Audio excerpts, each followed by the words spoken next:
नमस्कार, मैं प्रीति कुमारी गुप्ता, आचार्य मनोहर लाल अग्रवाल सरस्वती विद्या मंदिर इंटर महाविद्यालय लोहरदगा। आज के इस वीडियो में मैं आप सभी को हल्दी घाटी के युद्ध के बारे में बताऊंगी। यह युद्ध गोगुंदा और खमनोर की पहाड़ियों के बीच, जो कि हल्दी नामक घाटी नामक स्थान पर पड़ता था, वहां लड़ा गया।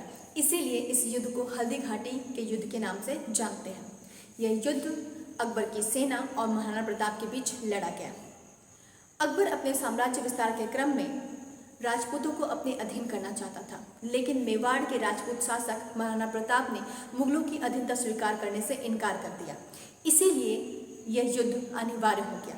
अकबर ने इस युद्ध में मानसिंह के नेतृत्व में एक विशाल सेना हल्दी घाटी भेज दी। इधर महाराणा प्रताप भी युद्ध से पूर्व तैयारी कर बैठे थे। उन्होंने अपने मैदानी इलाकों से अपनी जनता को पहाड़ी इलाकों में छिपा दिया और महीनों तक के खाने पीने का सामान भी वो अपने साथ ले गए और मैदानी इलाकों में जो खेत खलिहान थे उनको नष्ट कर दिया ताकि दुश्मन इसका फायदा ना उठा सके। 18 जून 1576 को जब मानसिंह के नेतृत्व वाली सेना हल्दी घाटी पहुंची और महाराणा प्रताप, दोनों की सेनाओं के बीच युद्ध हुआ। आरंभ में दोनों में से ही किसी को सफलता नहीं मिली। मुगलों की सेना भी घायल हो गई और महाराणा प्रताप की सेना भी घायल हो गई। महाराणा प्रताप अपने घायल सैनिकों के इलाज के लिए कोलियारी चले गए और मुगल अपनी सेना के इलाज के लिए गोगुंदा में ही शरण लिए।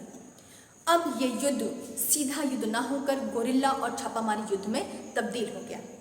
महाराणा प्रताप के सैनिक अक्सर गोरिल्ला युद्ध और छापामारी युद्ध के जरिए मुगल सैनिकों को परेशान करते रहते थे।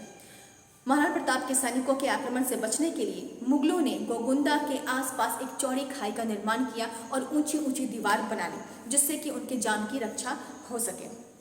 लेकिन कितने समय तक वो भूखे रह सकते थे? मुगल सैनिकों की हालत बहुत खराब हो गई। ये पता चलता है तबकाते अकबरी से कि मुगल अपने ही घोड़ों और ऊंटों को खाने पर विवश हो गए थे, क्योंकि उनके पास खाने पीने का कोई साधन नहीं था। यदि वो मैदानी इलाकों में जाते तो महाराणा प्रताप के सैनिक उनके साथ छापामार युद्ध करते, क्योंकि खाने पीने का कोई सामान नहीं था। तो इसीलिए मानसिंह ने अकबर के पास एक पत्र लिखकर भेजा और अपनी सेना वापस बुलाने की इजाज़त मांगी।